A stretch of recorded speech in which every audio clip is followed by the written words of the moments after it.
Hi, I thought today, well, I'm Laura Crapo. Welcome to my channel. Uh,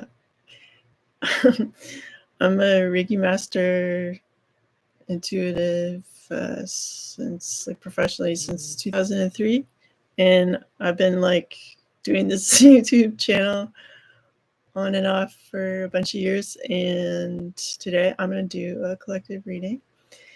I don't know if that waterfall is too loud. Maybe anyway, hopefully you can hear me over the trucks and whatever, everything. Welcome to my rustic side shed where we're not going to hear my dog barking. He's happily like suntanning uh, near the front door. So, okay, collective reading.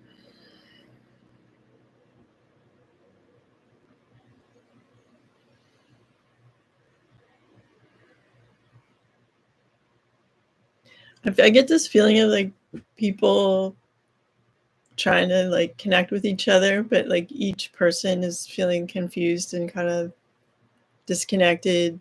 Like, what do we do? But then, like, any conversation you have could be contentious because people have like either political allegiance or different way they were raised and stuff. Let me just see what kind of solution for that.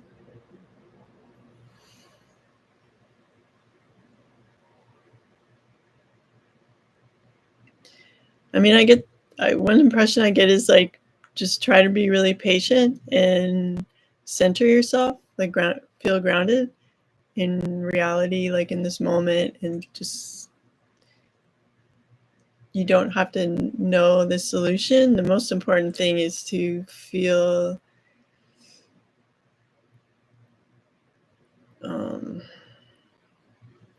this way. I don't want to say the right thing.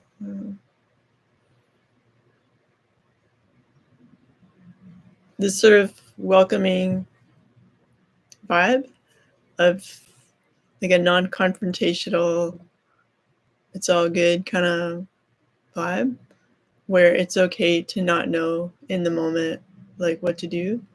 It's just that you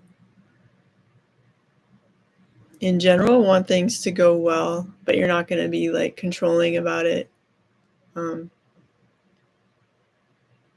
It's like that Bruce Lee thing, like be like water. Your presence is enough in allowing the other person to be themselves without it like triggering any kind of fear or judgment. Like we're all here together, like for a reason, and like things are the way they are right now because we're all collectively going through a major transformation together. So it's like stay calm and like we'll find our purpose and stuff. So let me just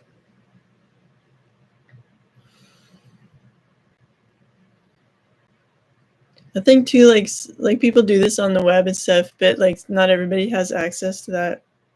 But some sort of skill sharing, like it's easy for you to like like in my case, like I studied art for 6 years.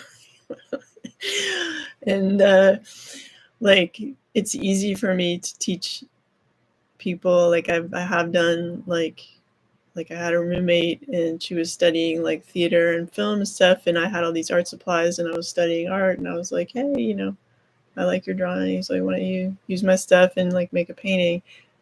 But she had felt always like criticized by people close to her because of how she painted, but I was like loving her originality, and I was just like kept encouraging her. So like there are ways like that where you can, let's say you have a skill or some knowledge, it's like easy just to go like, hey, why don't you do this, or why don't I show you how to do this or describe this way of working or whatever. So I just feel like if there's more of that, like it's not just all on YouTube, because like sometimes the formats of these little lessons can be annoying, or too I don't know, like, I don't know if the word is corporate or like trying too hard or whatever, but like that person to person interaction is really more special. And so if there are just like little ways for you to share some skills, you know, if whether there's a community center or like in your neighborhood, you put like a little flyer up, like anyone who wants to learn about accounting or who wants to learn how to draw, or maybe you study dance, like whatever it might be, like maybe someone has a big living room or basement. You can do it there. Like, I think we have to improvise right now and be open to these like micro situations where we can do like a something kind or helpful just really quick, and it adds up. Because like especially like in the States, where I don't know if it's the most expensive place in the world to buy an education, but like so it's more important than ever there for people to do these little skill sharing. Like if it's not taking up all your time, like let's say you could summarize something in 15 or 20 minutes, like that's huge for someone who never had access to that information before.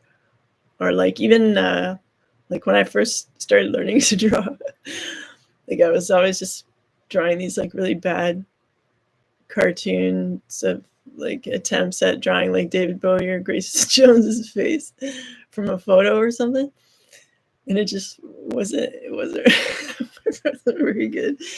And then I learned that thing of like negative space. So let's say there's a person sitting in front of you and you want to draw them, but what you do is you draw everything except them, like the shelving or the window, anything that like touches the edge of them. You draw all that stuff, and then you're like, oh my god, like it's perfectly their shape, and then you can like fill them in and stuff. So like stuff like that that you never would have thought of doing, that someone could teach you, and then it like advances you.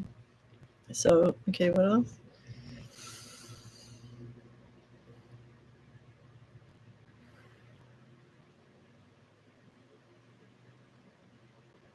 I feel like there's like, it feels like people in positions of power, like leadership roles, who are like really emphatic, uh,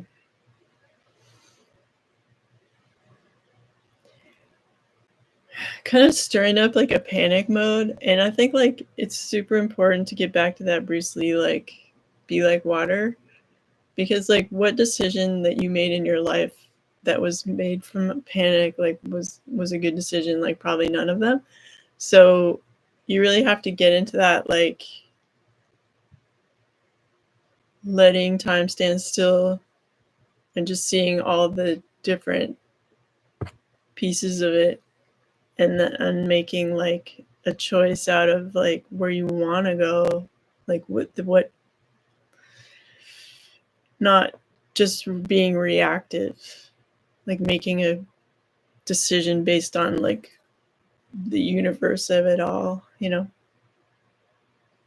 Because like sometimes people who are like in charge and in panic mode just need to sit down, like they need to go like have a cup of tea and sit down, like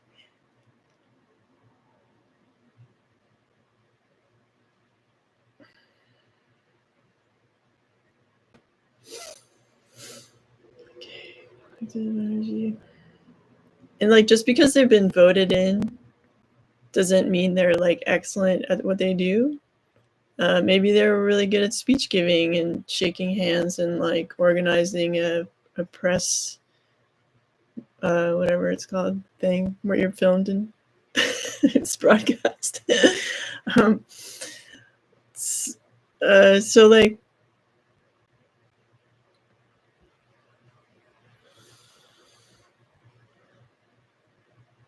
just because there's an elected official doesn't mean that you aren't also, you know, important, have a say, and like can do stuff too. Because like that one person can't do everything. They're just the person who puts the stamp on the paper. But like meanwhile, everybody else can be like a beehive and like getting stuff done. So it's important to envision how you want your community to work and to be like one of those bees making something happen, even if it doesn't take up all your time. You're like, because like the way they organize, like if you think of like French villages, like let's say French farmland and stuff, like people aren't like how we do in North America, like, you know, maybe you're half a mile away from your neighbor. It's kind of like, I find that as someone who kind of grew up in the city, kind of spooky. But I guess that's why people have like German shepherds and stuff to wake them up or whatever. But like in France, like even if you own some farmland, you're all like together, like building to building, like no backyards and stuff, like in this tightly in this village. And then you like drive out to your piece of land and you work it, and then you come back to your village. So then when like post World War II, right, like all the suburbs started being built, and it sort of gives this sense of alienation or like lack of a center, like so you kind of need, even like let's say you were living in a suburb and you felt that sense of isolation, and it's just like, why can't we just have like a cafe, like, you know, why is it zoned residential only, you know, like how can we sort this out? And I mean, I guess some people have like uh there's that guy who has his basement bar together and people congregate there. I don't know, there has to be some kind of improvised village center if you can't get it rezoned. I think like zoning laws are like part of our problem today, but like when they zone areas as like single family homes only, and then let's say you want to keep your house but you wish you could like let another family live in your like like creating like a separate apartment in your big house or whatever. So it's just not built for like survival long term, like these zoning laws of single family homes and stuff. So you just have to get like clever with creating that kind of village center.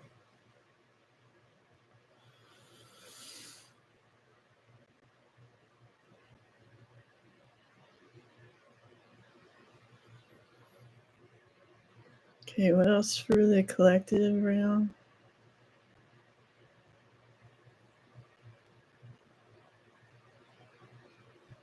I'm feeling a lot of pain from like from men.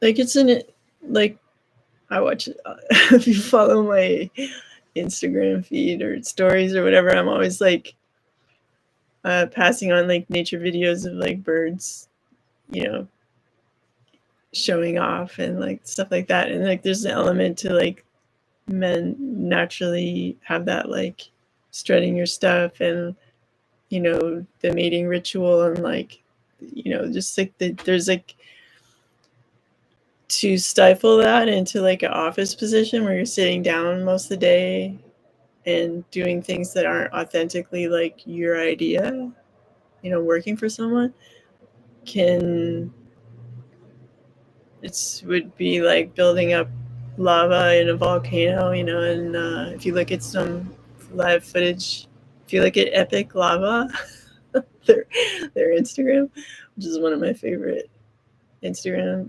channels,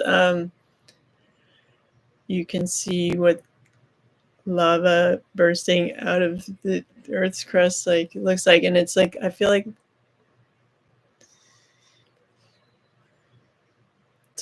there's something we need to do collectively to like celebrate the natural instinctive, and it can't just be like weekend warrior sports and stuff. It's something like, I mean, we don't have to go back to like,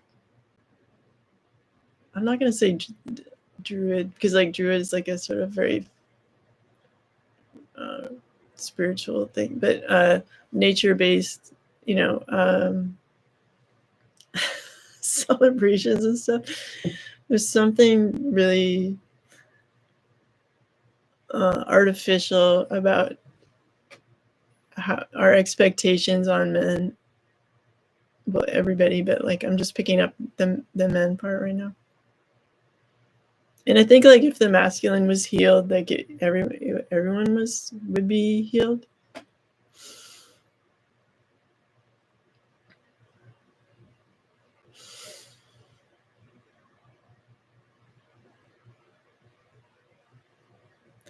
Maybe just have a look at like what is working somewhere globally, and maybe it's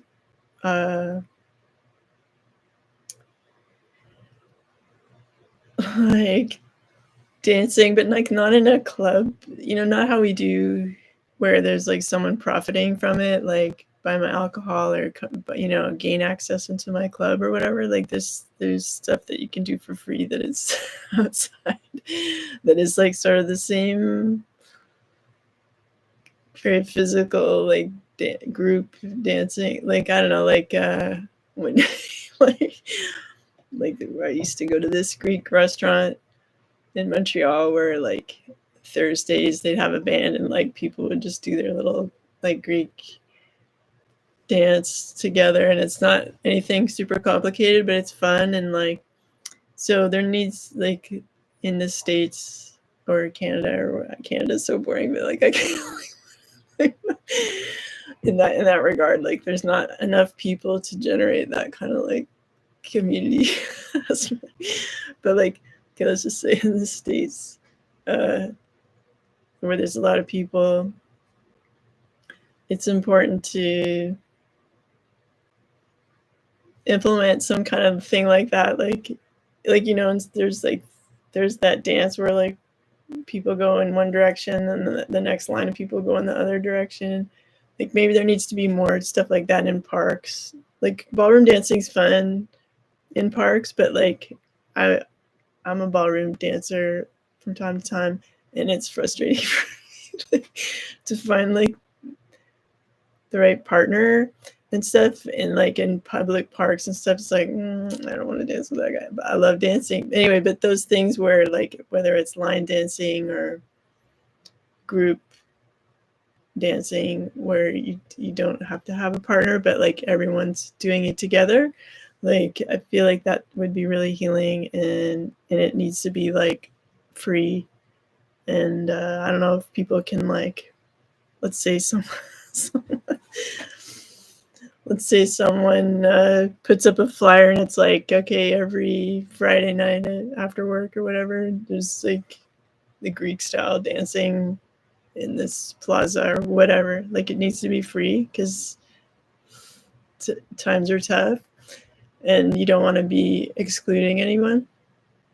And so that kind of thing, like I encourage people to create situations where people can express that, like, I want to have fun, I want to show off, I want to like meet, you know, people through doing this activity where people can see like my, you know, spark or whatever, you know. Then that's that kind of like natural male, like the bird, like strutting its stuff and like doing all the wing things are like super cool. I don't know if you also watch those videos, but like if you haven't, like look it up. And like the lyrebird and like different birds do like really cool, very intricate kind of show off stuff or whatever. Okay, what else about the collective?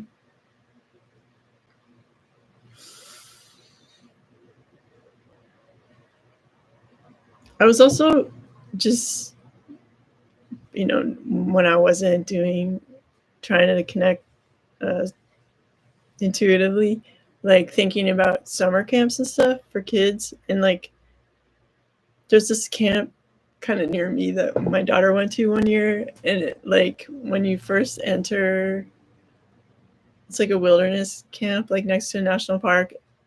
So the setting's great and everything, and but like when you enter, there was like these 2 rows of all of the counselors like screaming like and like I don't always love screaming and stuff, and it's like it doesn't necessarily raise the energy. It can be also very scary. And like my daughter's really funny, so we were like kind of joking about it, but I would think that like your parents would have the best, or your caregivers would have like the best intentions sending you to a camp, but like at the end of the day, a camp you need to be safe and like survive the experience. So I think like in schools and in camps, any kind of structured care for the kids, the first priority should be just they feel safe, and if that means they're not like doing all the activities, that's okay. There needs to be like another cabin where it's just like the chill cabin, like where the pressure's not on, like the retirement cabin or whatever, like where you can pretend you're old and you just want to play bridge or checkers or something and read a book. Like that could be like a good title for like this other cabin. The seniors cabin or whatever. But like they need to have that too in schools and stuff, like where you just want to act like an old person for a while. Just read a book or do some shuffleboard or whatever. So because in terms of kids feeling right in this world, there needs to be like not always like pressure to learn, like pressure to like sports are, if you think of like originally sports were just like training for survival, right? So a lot of the commercialization of it, like right now, all the pauses in the game kind of relate to like commercial breaks and stuff. So I imagine like, let's say when hockey was first invented, it would have just been like a nonstop, like 3-hour thing until you're just exhausted, and then you just lie on the snowbank and like recoup or whatever. So we got to get back to like the natural reasons why we would play sport or whatever, so that it's not so highly pressured, because it's originally for survival but also like supposed to be fun. Okay, I'm just gonna think of one more thing for the collective energy.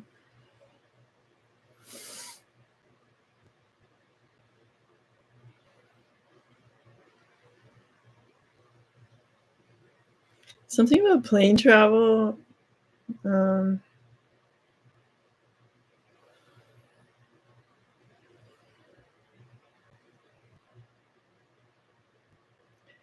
I feel like there's a lot of stuff like regarding plane travel that's like seems really unfair. Like you can like here's your suitcase you're allowed to bring. Like it's really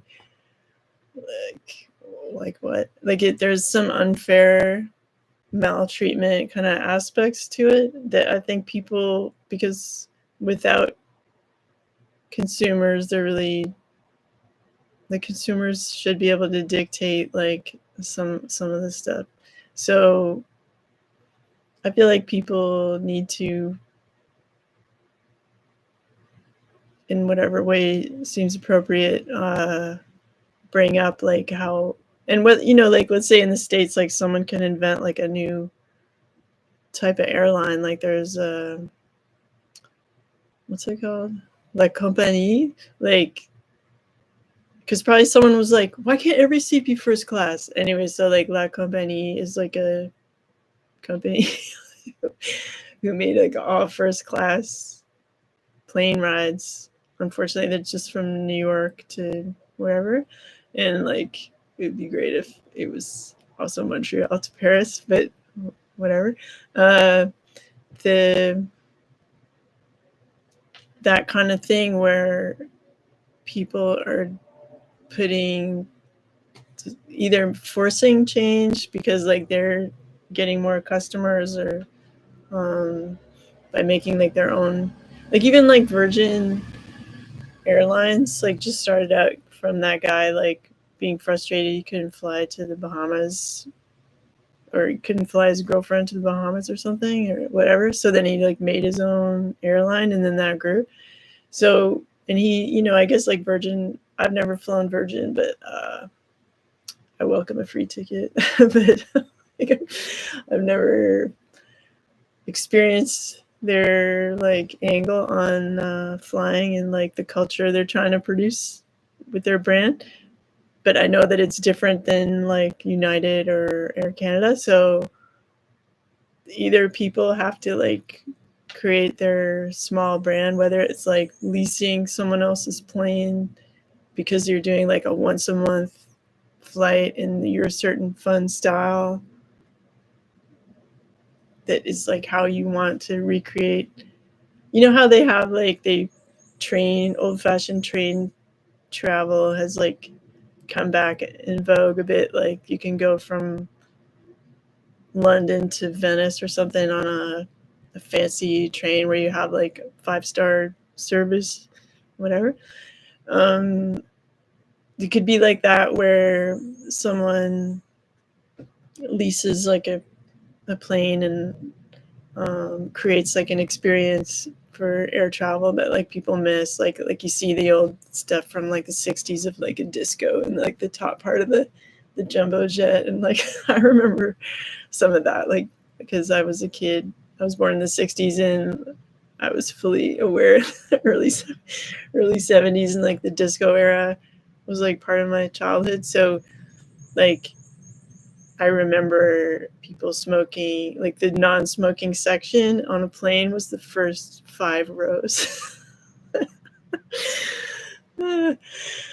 Anyway, so, and then there was like the carpeted stairs to go up to the lounge, or, you know, whatever. So it was like cool and fun. And so I think that like some people could create this brand where they have this like flight experience, and then that would put shade on like the people who are making the depressing, like like nightmare future, like I hate you kind of plane service that like a lot of that is like gaining speed.